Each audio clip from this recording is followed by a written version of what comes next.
6월 18일 금요일 오전 10시 37분 42초.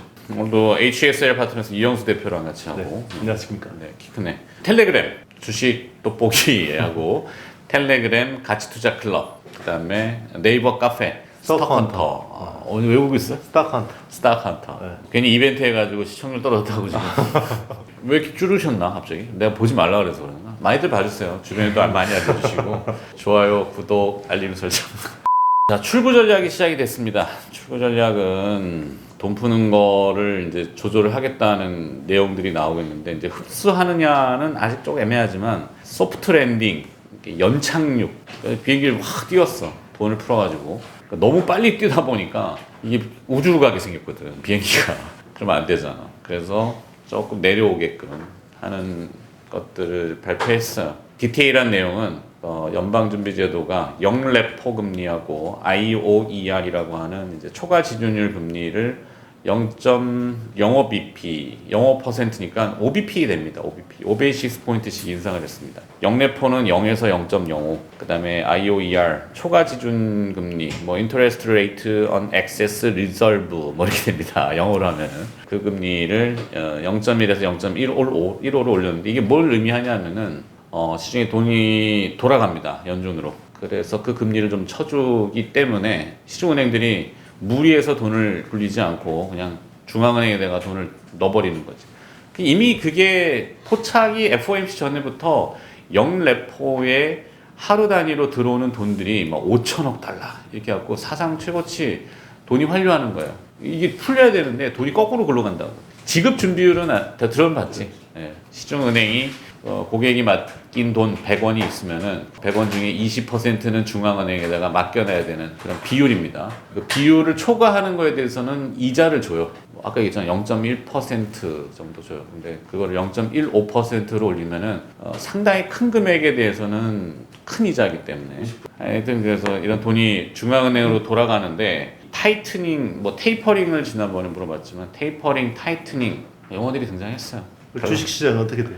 그래서 그 재료가 나오면서 주식시장은 뭐야 이게 뭐니? 막 이렇게 됐거든. 미국 증시가. 와랑탕탕 거리는 게 아니라, 야, 이게 뭘 의미하는 거야? 이렇게 헷갈려서 모른단 말이지. 그러니까 주식시장은 그냥 좀 서 있고 멈춰 있고, 일단은 채권 시장도 투탕탕탕 거렸지만은 이것도 구분이 되는 게, 장기금리는 장기가 이제 7년 이상짜리 10년부터 장기금리라고 해요. 10년물 미국채 금리는 FOMC 때 허당탕탕하고 수익률이 빵 솟았다가 1.567, 1.57 정도까지 올라갔다가 1.49에서 한 8베이시스 포인트 뛰었어요. 8bp는 보통 금리를 인하하거나 올릴 때 25bp 하거든요. 8bp는 적긴 하지만 일단은 꽤 많이 움직인 거거든. 10년물이 올랐다가 다음날 다시 그대로 다 빠졌어. 10년물 금리는. 근데 2년물 단기 금리는 계속 오르고 있습니다. 조금씩. 그 얘기는 뭐냐면은, 우리 왜 언제 한번 비유했지만 수익률 곡선이라는 거 이렇게 섰다가 지금 요렇게 10년물이 이렇게 섰다가 이렇게 내립니다. 근데 2년물을 이렇게 올리고 있어. 그러니까 수익률 곡선을 약간 평탄화시키는 거야. 아까 있었는데 비행기가 너무 올라가다 보니까 이게 우주로 갈 것 같거든. 그러니까 비행기 좀 내려오게끔 이 평탄화를 만들어서 소프트 랜딩이라고 하는 연착륙을 시도하는 겁니다. 채권 시장은 그래서 이렇게 수익률이 내려왔고, 이게 이제 전문 용어로 하면 또 오퍼레이션 트위스트. 단기가 올리고 장기가 좀 내려가고. 실제 개입을 한 거예요? 미세 조정을 개입한 거야? 했어. 그럼 장기채 팔고 단기채를 산 거예요? 그런 건 아닌데 그렇게 유도를 좀 하는 것 같아요. 그래서 어떤 현상이 벌어지냐면, 달러가 급등을 했어. 달러 가치가 그동안 똥이 돼 있다가 약간 급등을 해가지고 이틀 동안 투빅이 올랐어요. 달러 가치가. 원빅은, 환율은 1% 변동하면은 빅이라 빅. 커. 주식은 30%가 상한가지만 환율은 1% 움직이면은 굉장히 커요. 그래서 비트코인을 통화로 잘 안 쳐주는 게, 얘네는 뭐 하루에 몇십 %씩만 움직이잖아. 그러니까 통화는 1% 움직이면은 빅이랑 원빅 이렇게 하는데, 유로화는 투빅이 급락했고 달러는 상대적으로 투빅이 올랐어요. 달러가 급등하다 보니까 달러로 바꿔야 되는 원자재가 급락을 했어. 원자재가 떡락했습니다. 떡락. 콩 하한가 맞았어. 왜 이렇게 좋아해? 쇼 쳤어? 저 좋아하네. 포지션 풀고 없었는데 콩이 어제 하한가를 쳤어요. 리밋 다운. 그리고 구리도 떨어지고 금도 떨어지고 은도 떨어지고 다 떨어져. 그러면 이게 어떤 현상이 벌어지냐? 그동안에 인플레이션이 공급발 인플레이션 그랬잖아. 원자재가 가격이 뛰면서 물가가 뛰는 PPI라는 생산자 물가가 근데 소비자 물가는 따라가지 않았다 그랬잖아. 그치? 기억해? 다 기억하지. 그러면 이제 생산자 물가를 끄집어 내리는 거지. 이제 원자재 값이 떡락하면서 달러를 급등시키고 원자재를 끌고 내려와서 소비를 촉진시키는. 야 이제 가격이 좀 떨어졌으니까 이제 좀 사자. 좀 사. 그리고 어떻게 사? 네가 일해가지고 돈 벌어서 사. 이제 공짜로 돈 주는 거 그만할 거야. 뭐 이런 컨셉. 소비자가 사기 시작하면은 기업은 판매가를 올리고 판매가에는 기업의 수익성으로 돌아오고 실적입니다. 실적. 기업 실적이 올라간다고. 그게 시작이 되는 거예요. 그렇죠. 이제 시작이 되죠. 그러면 어떠냐? 실적 장세입니다. 실적 장세. 금리가 올라가도 기업들의 실적이 좋아지면은 그냥 실적으로 뒷담 밀고 가는 거야. 이번에 우리는 의외로 신의 한 수를 잘한 거는 한국은행이 항상 보면은 잘 못했던 게 있는데 이번에 잘했어. 왜냐면 선제적인 금리에 대한 코멘트를 줬단 말이야. 그러니까 우리 미국 시장이 막 원자재가 난리를 치고 이런데도 우리 코스피가 사상 최고치를 경신하는 거는 우리는 이미 금리 인상을 얘기했단 말이야. 그거를 몇 번? 4번까지 가격에 지금 반영을 했어요. 그러니까 우리는 4번 금리를 올릴 준비가 돼 있고 미국은 이제 2번. 그러면 어떤 입장이냐면 우리가 더 좋다. 우리의 경제력과 우리의 뭐 여러 가지는 더 좋으니까 믿고 있어. 물론 외국인이 주식을 팔고 있기는 하지만 주가가 안 떨어지는 거는 밑 저변에는 그런 게 깔려 있고 오늘 아침에 썼던 표현이지만 킹 달러와 갓 네고라는 표현을 썼는데 킹 달러는 알겠죠. 달러가 왕이잖아. 왕의 귀환 한 번 했었고 환율 얘기도 한 번 했었고 그 킹을 이기는 게 갓이야. 갓. 신 네고라는 거는 네고 물량이라고 해서 외환 시장에서는 이 수출 기업들 이 달러를 벌어 들어와 조선업체들 달러가 막 들어오잖아. 그러면 그거를 지금 서울환시에다가 막 팔아야 돼. 그럼 환율이 못 올라가는 거지. 못 올라간다기보다는 올라가는 게 막혀. 그러니까 해외에서는 아까 달러가 초강세였고 이종 통화들이 다 약세였는데 그럼 우리나라도 물론 하루는 10몇 원 떴고 금요일은 한 2원밖에 안 뛰는 거야. 이게 뭐냐면 달러가 계속 쏟아져 나와. 무역 수지가 좋으니까 벌어들이는 달러가 많기 때문에 수출을 잘해가지고 그럼 뭐야 이게 아까 얘기했던 우리는 금리를 4번이나 올릴 수 있는 체력이 돼요라고 하는 기본이 된단 말이야. 그러면 뭐야? 그걸 표시하는 주식시장은 나쁠 수가 없어. 오케이? 이렇게 정리하면 되겠죠. 국가 펀더멘탈이 좋은 거예요. 이 반도체 수출 좋고 그렇지. 조선 좋고 자동차 좋고 그러니까 실적이 이제 따라오는 것들은 뭐 승승장구를 더 할 거예요. 그럼 실질적으로 금리 예상 시기는 대충 그걸 내가 어떻게 알아? 예상을 해야지. 예상을 해야지.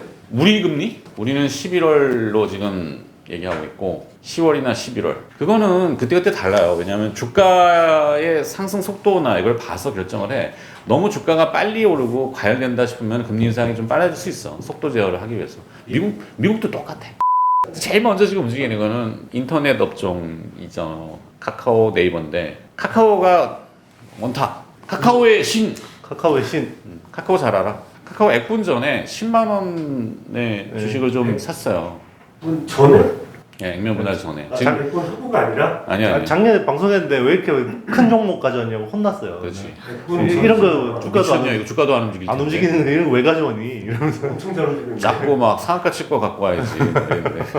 아, 근데 그때 이영수 대표가 한 얘기가 상당히 지금 생각해 보면은 저게 맞구나 있어. 그러니까 이 정권의 색깔과 무시할 수 없는 거지. 예민한 주제일 수도 있고. 야, 우리 소송 당하냐? 형이 당하겠지. 형이 먼저 꺼냈잖아. 편집하지 마세요. 이게 약간 정치적인 그런 것도 있는데 다 알고 있는데 뭐. 왜냐면 이제 네이버가 사실은 저기 이명박 박근혜 그 MB. 시절에 그렇지. 사실 많이 컸어요. 그리고 이제 약간 아니 문재인 추정이지만, 정권 초기에 드루킹 사건이라고는 다 들어봤을 거야. 댓글 조작. 그게 이제 네이버 그렇죠. 말이잖아. 댓글, 네이버 그게 댓글. 되게 커지고 네이버의 성향이 그래서 보수적인 그게 언론 매체는 사실 아닌데도 불구하고. 그렇죠. 그 왜냐면 언론 매체 기사에 대한 편집권이 포털한테 그렇지. 있잖아요. 그러니까 이제 이런 보수 매체들을 많이 띄워주고 약간 진보 기사들은 좀 안 보이게 하고 이런 식으로 뭔가 여론 조작이 가능하니까 현재 정권하고는 상당히 껄끄러운 사이일 수밖에 그렇죠. 없고 반면에 그러면 대항마가 있어야 된단 말이야. 견제할 수 있는.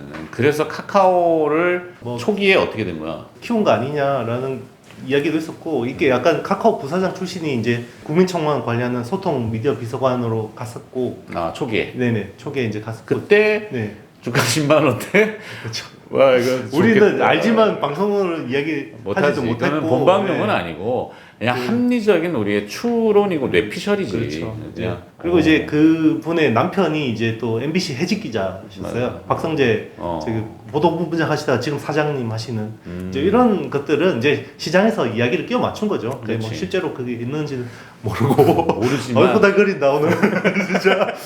모르지만 하여튼 뭐 그냥 아니, 우리가 우리가 하는 게 아니라 합리적인 거. 시장에서 그렇게 이제 봤다는 거예요. 우리가 이야기한 게 아니야. 야. 그러니까 지금 계열사가 100개가 되는데도 네. 뭐 승승장구를 하고 있고 그게 이제 실적으로 또 나타나고 있고 뭐 아주 기본적인 건 그렇죠. 국민 그 SNS엔 깨똑을 바탕으로 해서 그리고 많이 공교롭게도 이제 문 대통령의 첫 번째 규제 샌드박스 1호가 이제 인터넷 전문 은행이었거든요. 거기서 카카오뱅크가 이제 승인을 받고 그렇지. 네이버는 안 하고 어. 이런 것들을 이제 그냥 호사가들이 이제 끼워 맞춘 거죠. 야 카카오가 정부하고 좀뭐 코드가 맞나 보다. 그리고 카카오뱅크 우리 바꿔야 되냐? 최벌구의 39분 방송? 모르겠어요. 일단 다 해버릴래 그냥. 그리고 카카오뱅크 사장님 출신이 이제 지금 민주당 국회의원 됐고, 그죠? 그렇지. 일산에 맞아. 이런 것들이 이제 끼워 맞춘 겁니다. 우리가 이야기한 게 아니에요. 시장에서 이야기를 한다는 결과를 거죠. 가지고 아 그렇죠. 그럼. 뭐 이제 끼워 맞추는 그럼, 건데 그럼. 어쨌든 뭐 카카오가 그럼. 시총을 이제 네이버하고 역전할 정도까지. 그러니까 그런 거죠. 사회적인 맥락도 이해를 하면은 주가도 보이고 그렇죠. 너무 이제 그 뭐 펀더멘탈 밸류에이션 이거 제일 중요하지만 그래도 일반적인 사람들로 체득할 수 있는 걸로 주식 투자를 약간 결정하는 눈빛이 것도 흔들린다. 그냥 우리 주발린이도 매번 기업 보면은 네. 자기가 소비하는 그 품목에 대해서 관심 있고 하잖아. 그게 기본입니다. 근데 뭐 하다 일로 왔냐? 그냥 2014년에 다음하고 카카오가 합병했잖아요. 그때 시가총액이 네이버의 40% 수준이었어요. 맞아. 코로나19 이전에 카카오 시총이 네이버의 한 40%밖에 안 됐는데 최근에 지금 거의 비등하게 올라온 거죠. 막 역전하기도 하고. 거기에 이제 카카오가 뭐 뱅크도 있지만 이제 게임즈부터 해서 그렇죠. 엔터테인먼트, 미디어 SM도 얘기 나오고 확장을 하잖아요. SM 그렇죠. SM의 지분 얘기도 이제 공공연하게 지금 시장에서 궁금해하지만 이게 방송용과 비방용이 자꾸 그러니까 섞여가지고 우리가 한 이야기가 아닙니다. 그때는 그래도 커질 대로 커졌으니까 네. 뭐 내년에 바뀌어도 음. 흔들리진 않겠네요. 정권이 바뀌어도 그럼 모르죠. 모릅니다. 카카오가 실제로 이제 돈을 이제 많이 벌고 제가 그때 방송에 가져왔던 이유는 그때 톡비즈를 시작했거든요. 톡 비즈니스. 톡비즈. 예. 왜냐면 카카오가 약간 이런 성향이 있어요. 약간 벤처 기업 같은 거. 고객을 불편하게 하면 안 된다. 이제 김범수 의장의 약간 모토가 뭐냐면 일단 사람이 모이게 하자. 그리고 사람이 모이면 겁나게 돈을 벌 수 있다. 이게 이제 기본적인 모토인데 일단은 사람이 모이게 하려면 이게 불편하게 하면 안 된다는 거예요. 그러니까 어떤 카카오톡에 지금 광고 떠 있잖아요. 이게 톡비즈인데 이걸 하면 안 된다고 생각한 거야. 그런데 그 김성수 대표도 CJ에서 오고 뭔가 이러면서 정리하는 사람들이 들어오기 시작한 거죠. 그래서 왜 안 되는데요? 안 나갈 정도로 막 불편하게 하면 됩니다. 그러면서 우리 카카오톡 광고 뜬다고 지금 안 쓰진 않잖아요. 이제는 어떤 독점력을 가지고 있기 때문에 돈을 벌어도 된다라고 해서 그거를 시도해봤는데 대박이 난 거예요. 그러면서 카카오톡이 돈을 벌기 시작했고 그러면서 이제 이 뭐 막 문어발 확장할 수 있는 체력을 키운 거죠. 이 톡비즈. 그래서 제가 그때 카카오톡을 가져온 거고 그게 진짜 제대로 먹힌 거고 거기서 돈을 벌면서 이제 뭐 미디어 엔터 쪽으로도 확대하고 뭐 이제 OTT 쪽으로 확대하고 막 이런 그 확장이 시작된 거죠. 특히나 이제 금융 쪽은 네이버가 사실은 카카오한테 되게 많이 뒤쳐졌어요. 그러면 이제 카카오가 구글 같은 비즈니스 모델을 잡으려면은 구글이 각광받는 거는 뭐겠어? 우리 지금 하고 있는 거잖아 지금. 유튜브. 그렇죠. 미디어를 잡는 거야. 미디어를 카카오가 어떻게 정립해서 잡느냐. 이거는 그들의 숙제겠지만 그걸 잘 정립해 간다면은 또 다른 색깔이 나오겠지. 원래 카카오 TV의 초창기 아이디어는 그러니까 제가 생각하기에는 유튜브를 모델로 한 것 같아요. 그래서 거기 크리에이터들 데려와서 이제 콘텐츠를 만들어서 방송하면 많이 와서 보게 하려고 했는데 그게 유튜브의 아성을 넘기가 쉽지 않은 거예요.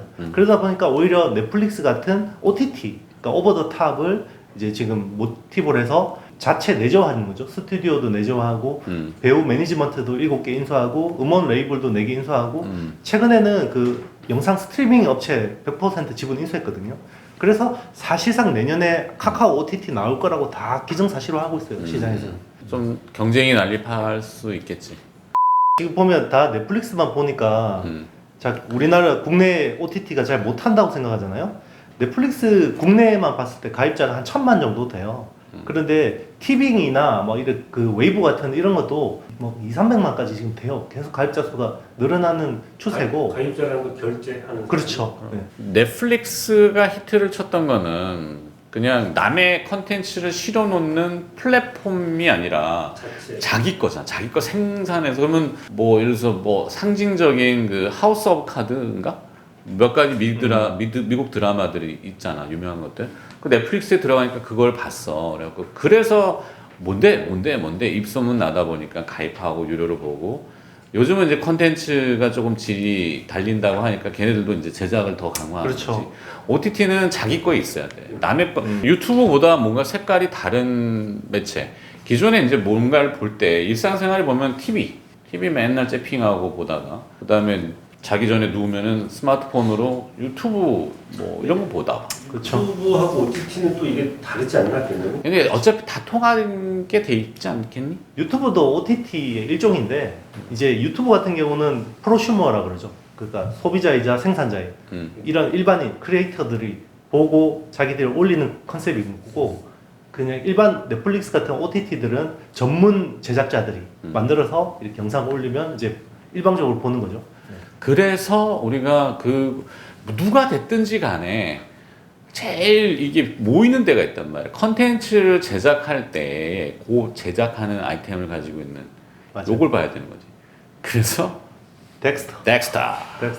덱스터는 하반기에 진짜 조금 뭔가 달라질 많이 것 좋아질 같아요. 것 같아요. 네. 사람- 우리 탐방도 갔다 왔다. 그러니까 같이 탐방도 가서 손잡고 네. 손잡고 갔다 손잡고 왔다. 갔다 왔어. 손잡고. 손잡고 간 건 아니고 같은 차 타고 내가 네, 대고 갔지. 네. 근데 가보니까 사람 진짜 많이 일단 뽑았지. 서버 보고 깜짝 놀랐지. 그렇지. 네, 형이 이 회사에 이렇게 큰 서버가 있었어? 야, 이게 뭐 서버가 필요하냐? 이랬는데 서버가 필요하더라고. 그렇죠. 왜냐하면 이제 자기네들 노하우가 축적되어 있는 것들이 빅데이터. 약간 그게 이제 IP 자산처럼 되는 거야. 맞아요. 모듈. 그러니까 왜 우리 반도체 얘기를 할 때 반도체 설계를 하면은 레고 블록처럼 요거 갖다가 모아가지고 설계를 하듯이 이 VFX 같은 경우도 그냥 뚝딱뚝딱이 아니라 모듈화되어 있는 것들을 그렇죠. 기존에 가져와서. 했던 것들 뭐 신과 함께 그렇죠. 백두산 뭘 했던 어떤 분야의 그런 것들이 갖다가 쓰면 바로바로 빨리빨리 되는 바로 거든. 빨리 되지. 그런데 그런 데이터들이 없는 회사들은 새로 만들어야 돼요. 또 처음부터. 그래 되고 네, 다 시간 걸려. 오래 걸리고 그렇지. 돈도 많이 들고. 어. 그러니까 이게 계속 반도체 설계하고 상당히 유사한 느낌을 유사한 받았어. 느낌이에요. 네. 그래서 아 이 회사 되는구나, 되겠다. 요즘 CG 안 들어가는 게 없잖아. 다 들어가. 웬간하는 거. 턴하는 시기가 올 하반기가 극명하게 좀 보인다. 하반기에 턴어라운드 할 거라고 보고 있고. 일단은 CJ ENM이 이대주주고 네. 덱스터에. 그렇죠. 그래서 뭔가 그림들이 보이지. 쫙 보여. 근데 이제 CJ ENM에 종속되는 거 아니야라고도 시장에서 오해할 수 있지만 그렇지 않아. 이게 난 끌린다. 앞에 얘기보다. 장점이자 단점일 수도 있거든. 잘못하면은. 그렇죠. 삼성전자의 밴더 회사다 그러면 장점은 안정적인 삼성전자를 들고 얻고 있어. 단점은 삼성전자밖에 못하네. 하이닉스 못 가네? 못 가네 이러잖아. 그런데 미디어업은 달라요. 좀 달라. 네. 그래서 여기가 좀 좋은 것 같아. 하이브. 하이브. 아니, 하이브는 우리가 그 위버스 플랫폼을 너무 과소평가했어. 그러니까 써봐야 되는데. 맞아요. 그 우리가 그래, 덕질을 써봐야 해야지 돼. 아는데 그러니까. 일단 기본적으로 요즘에 덕질하려면 기본적으로 위버스 깔고 시작해야 되거든요. 네. 거기 깔고 이제 거기서 일단 굿즈 기본 뭐 야광봉 이런 거 기본 사야 되고 이러다 보니까 그 놀이공원 가면 형이 머리띠 하고 다니잖아요. 내가? 평상시에 머리띠 하고 다니면 미쳤다 그러겠지만 놀이공원 가면 머리띠 하고 다니면 뭔가 이 경험을 공유하는 거 아니야 우리하고 그죠? 그렇지. 그러면 이제 이상하지 않아요. 그러면 똑같아요. 위버스에 들어가서 뭔가 내가 굿즈를 사는 거는 이상하지 않은 거예요. 맞아. 아재가 사도 안 이상한 거고 그거는 이제 뭔가 자녀들하고 뭔가 경험을 공유하는 거고 그리고 굿즈 사면서 가격 따지는 놈이 없어요. 내가 돈 쓸 준비를 하고 들어오는 사람들이야. 하이브가 잘하는 게 K 콘텐츠 군단을 연합군을 꾸리는 거예요. 그리고 이제 심지어 미국의 어떤 셀럽들도 땡겨오고 그래서 앞으로는 음반이나 굿즈 살 때는 우리 쪽으로 와라는 거고, BTS는요 그냥 우리가 치면 마블 같은 슈퍼 IP예요. 얘들이 슈퍼 IP를 가지고 있으니까 플랫폼으로 가능한 거고, 디즈니 플러스가 OTT를 할 수 있는 거는 얘들의 슈퍼 IP인 마블을 가지고 있기 때문에 일단은 땡겨올 수 있는 유인이 있는 거고, 그 다음에 뭔가 갖다 붙이는 거죠. 더 매력적인 것들. 그리고 앞으로 우리가 띄워야 될 신인들을 이쪽으로 붙여서 세븐틴 이런 애들도 괜찮네? 라고 해서 덕질을 하는 사람들은 얘를 좋아하지만 얘도 좋아하는 게 이상하지 않아요. 예, 그렇기 때문에 제가 덕질을 하지는 않지만 해봐. 그렇다는 거예요. 그러니까 이게 가입자 수 매년 증가율이 뭐 50%, 100%씩 나오고 있고, 쇼핑몰이나 뭐 쿠팡이나 뭐 이런 데 들어간 사람들이 약간 일단 가재미 눈 뜨고 뭔가 싼 거 찾으려고 뭐 이런 거잖아요. 근데 덕질하러 들어오는 애들은 일단은 내가 돈을 풀 각오가 돼 있는 애들이 들어오는 거예요. 그렇기 때문에 가격에 민감하지 않고 수익성도 좋고. 그렇지. 예. 그게 이제 뭐 어디까지 영역이 될지 모르지만 소비자층을 구매력이 바잉 파워가 강한 40대 50대들 뭐 이쪽을 상대로 뭘 아이템을 얹어놓으면은 뭐 김연자 씨도 그런데 가나? 뭐 어떻게 해야 되나? 그냥 모든 플랫폼의 기본은 그거예요. 조용필, 일단은 김연자, 어린애들 땡겨요. 일단 코 묻은 돈이 가요 무대. 코 묻은 돈을 땡겨오는 거죠. 하여튼 코 묻은 돈이 타깃인데 같이 나이를 모든 먹어요. 애들이 오면은 그 뒤에 부모가 따라오잖아. 부모 따라오고 일단은 이 그 사람 뒤에 할배 할매도 따라. 같이 나이를 먹어요. 이게 H.O.T 같은 경우는 옛날에 다 그냥 우비 소녀들이었는데 이 친구들이 나이를 먹고 구매력이 생기니까 아직도 오빠들을 위해서 뭔가 산다는 거예요. 네. 예. 그런 거예요. 그러니까 BTS를 좋아하는 사람들은 지금 어린 친구들이지만 이 친구들이 점점 같이 나이를 먹고 그러면 음악적인 어떤 내용들이나 색깔도 점점점 그 나이에 맞게 변해가는 거고요. 그리고 나중에 되면 나훈아 쇼 같이 이렇게 해도 그럼. 또 계속 수익이 나오는 거예요. 예. 거기에 이제 코로나가 좀 잦아들고 이제 오프라인 콘서트의 수익성, 예전에 엔터테인먼트가 단점이 그 재무 분석이 진짜 힘들거든. 왜냐하면 연예인 한 명에 따라다니는 매니저가 몇 명에 이 밥값에 무슨 유지비에 이게 계산이 잘 안 돼. 돈도 빼먹고 돈도 어디로 흘러가고 돈도 엄청 빼먹고 그러다 보니까 세금 조사가 막 들어가고 세금 조사 한다니까 지분 판다고. 아이러니한 게 옛날에 SM 이런 회사들이 동전주였잖아요. 그렇지. 동전주였는데 이게 언제부터 밸류가 확 올라간 줄 아세요? 그때 동방신기하고 뭔가 그 수익성 배분 때문에 트러블 생겼는데 그때 참으로 일본에서 얼마나 돈을 버는지 까발려진 거예요. 맞아. 보니까 일본에서 수백억을 버는 거야. 맞아. 동방신기가. 그러니까 아니 얘들이 이렇게 돈을 버는 회사였어? 그러면서 그때 막 악재인데 그죠? 그치. 그 소속 아티스트하고 소송을 벌이는 건 악재인데 와 얘들 돈을 이렇게 버는구나 하면서 밸류는 확 튄 거예요. 그래서 배분의 문제. 그렇죠. 그게 몇만 6만 원까지 갔을걸요 SM이. 그래서 어쨌든 뭐 좋습니다. K 콘텐츠는 이게 진짜 뭔가 코로나 19로 인해서 우리나라가 뭔가 기회를 잡은 것 같아요. 그러면 이제 한국의 위상이 올라가는 거 중에 하나 또 이제 다음 주에 이제 썬킴 대북 특별대사가 한국에 옵니다. 성김. 썬킴. 성김이 누구야? 진짜. 발음이 좀 후졌냐? 네. 왜 올까? 그냥 오진 않아. 그냥 놀러 오는 건 없습니다. 그냥 뭐가 있겠죠. 그냥 이야기해줘. 뭐 이야기 나도 몰라. 조회수 떨어지는데 좀 빡빡 이야기해봐요. 네, 좀. 안 돼. 또 알고 정상회담을 할 있다. 때는 항상 선물 교환이 있다 그랬잖아.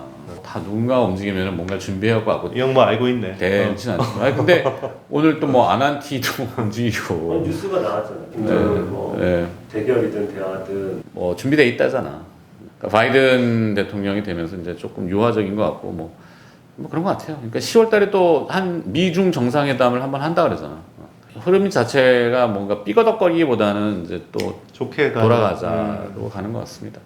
개별 기업 중에는 뭐 이미 또 움직여 버려가지고 바디텍메드를 얘기했었는데 이제 면역 백신 여권 얘기했고 내가 얘기한 게 아니라 시장에서 유럽에서 백신 여권을 다음 달부터 한다 그러고 백신을 맞았다가 중요한 게 아니라 백신을 맞았는데 항체가 있다. 그래서 항체 여권이라는 거를 만들어야 되는데 얘가 항체가 있는지 없는지를 판단하려면은 키트가 필요하잖아. 그래서 이제 바디텍메드가 일본에 먼저 키트를 허락 받았어. 일본은 지금 올림픽 해야 되니까 급하지. 하긴 하겠죠. 그래서 그런 거야. 선수단이 백신을 맞았다고 하는데 걔가 뭐 식염수 맞고서는 나 백신 맞았어요 할 수 있기 때문에 항체 검사를 다 할 것 같아. 그래서 이제 뭐 방역에 대해서 자기들도 뭐 더 한다고 하는 이슈가 있어요. 네, 그래서 바디텍메드가 좀 이미 움직였어. 근데 파인테크닉스도 뭐 그런 거고 새로 뭐 보는 거 있어? 새로 보는 건 아니고 일단은 삼성전자 이러면 죽여버릴 거야.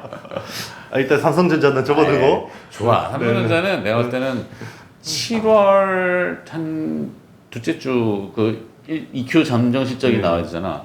그 즈음에서부터 슬금슬금 움직이지 않을까 싶어. 저는 하반기 삼성 때문에 환율이 워낙 강세로 갈 것 같아요. 진짜 엄청 이익이 땡길 것 같고 일단 지금 그 대부분 보면 장비주들이 2분기가 안 좋거든요. 1분기가 너무 좋아가지고 예, 그런데 1분기 대비해서 2분기가 성장하는 뭐 한미반도체 뭐 이런 회사들도 있지만 테크윙이 2분기 실적이 너무 좋아요. 1분기 2분기? 쪽이 안 좋았는데 지금 그 1분기가 매출 389억에 영업이익 20억 나왔거든요.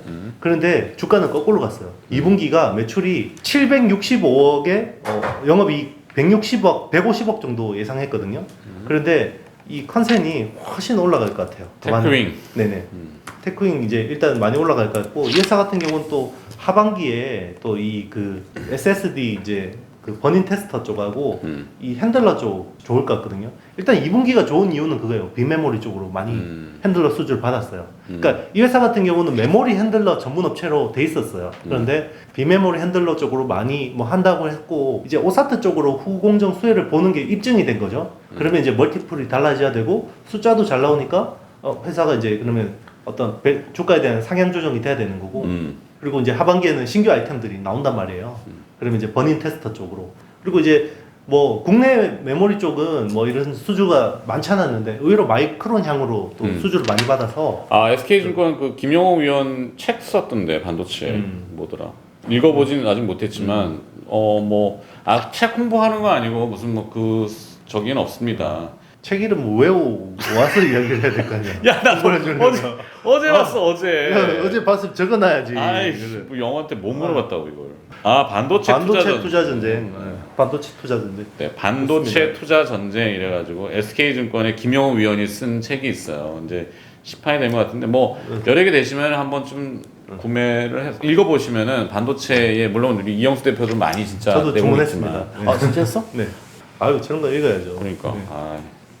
그리고 또 한 종목 더 있는데요. 뭡니까? 코미코. 네, 코미코도 1분기보다 2분기가 슬로우 할 줄 알았는데 의외로 2분기가 더 좋을 것 같아요. 당연하지 않나? 저기 오스팅 다운되고 그렇죠. 다시 돌리면서 열라 닦아야 되는 거 아니야 코미코? 그게 1분기에 반영됐잖아요. 1Q에 반영됐어. 그렇죠. 네. 2Q에는 아니고.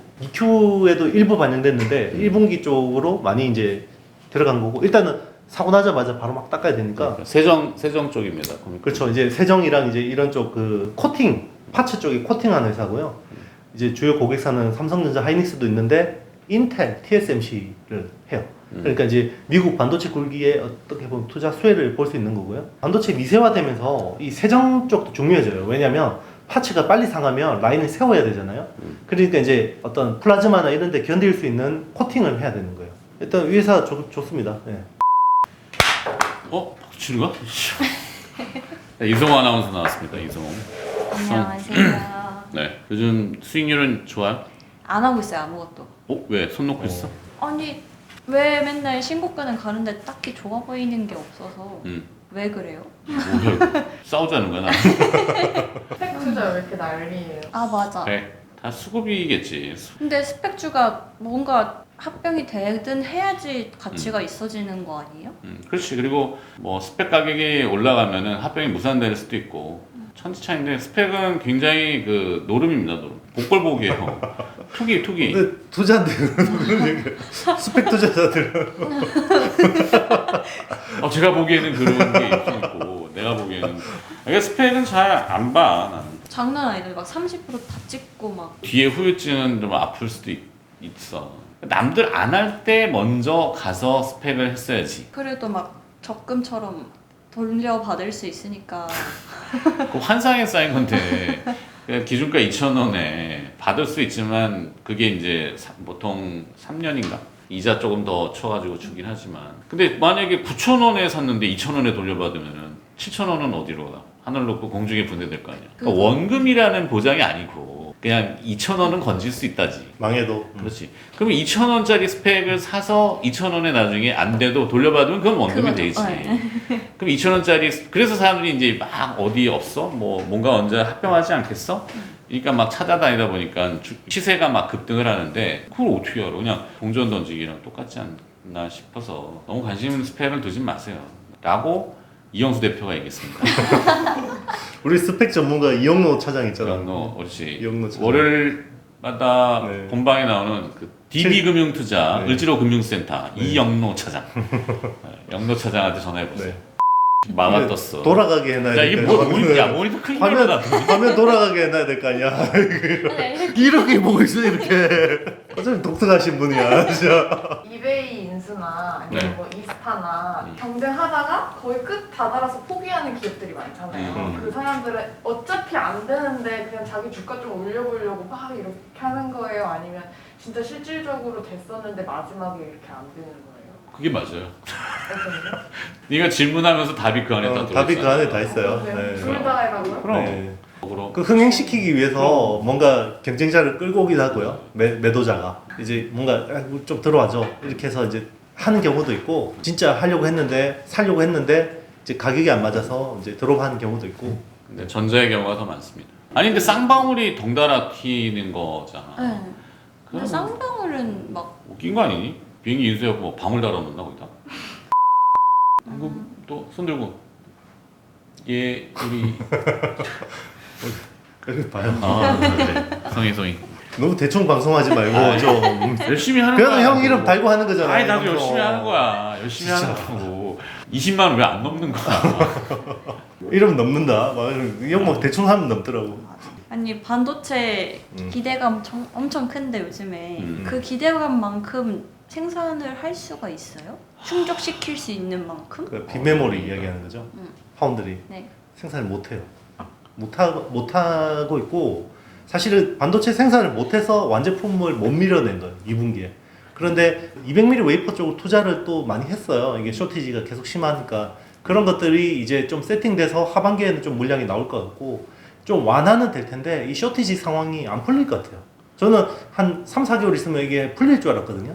근데 수요가 너무 세고 공급이 생각보다 못 따라와 주네요. 네. 뭐 3, 4개월이 아니라 아예 장기적으로 갈 수도 있을까요? 뭐 그러니까 이제 우리 파운드리 쇼티지라 그러잖아요. 그러니까 파운드리 쇼티지가 어디서 났냐면 300mm 웨이퍼 첨단 팹에서는 안 났어요. 그러니까 뭐 5나노, 뭐 7나노 이런 것들은 쇼티지가 안 났다니까. 그리고 쇼티지가 난 게 차량용 반도체 이런 것들인데 그래, 그런 게 뭐 80나노, 70나노 이런 옛날 구형 팹에서 생산하는 것들이 난 거고요. 근데 송이가 원했던 질문은 수요가 있으면 그만큼 다 만들어줄 수 있어요? 이건 못 만들어요. 네. 못 만든다. 네. 아, 왜? 팹이 부족해요.